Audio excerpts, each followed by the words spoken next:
હાલો હસવું આવે છે. કાલે આપણે ચાંદલાની વાત થઈ કે નહીં? આજે તો છે, બતાવી દેતો મિત્રોને, બતાવી દેતો. લગાવેલો છે ચાંદલો, બરાબર છે દોસ્તો. હવે મારા ભાઈબંધ મિત્રો મારા જૂના વિડીયો જોવે છે. એ વિડીયોની અંદર એ જોવે છે કે કયા વિડીયોમાં ચાંદલો નહોતો. મેં 2-3 કોમેન્ટ હમણાં વાંચી.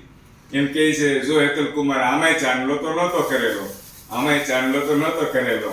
અને ચાંદલા સાથે સાથે આવ્યું છે, હાથમાં બંગડી નથી. હલો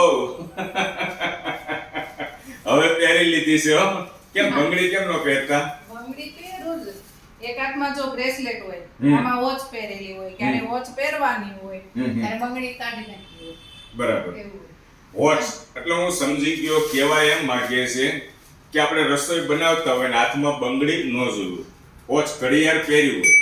હવે રસોઈ બનાવતા હોય, કેટલી વાર વોશ બેસિનથી ધોવાનું હોય, ચોકડીમાં જવાનું હોય. આ જો બ્રેસલેટ તો પહેરેલી જ છે.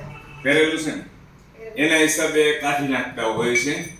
પણ ચાંદલો અને બંગડી ખરેખર હોવી જોઈએ હાથમાં, હું પણ માનું છું, મિત્રો સાથે સહમત છું. તો હવે ક્યારે ભૂલ કરવાની નથી.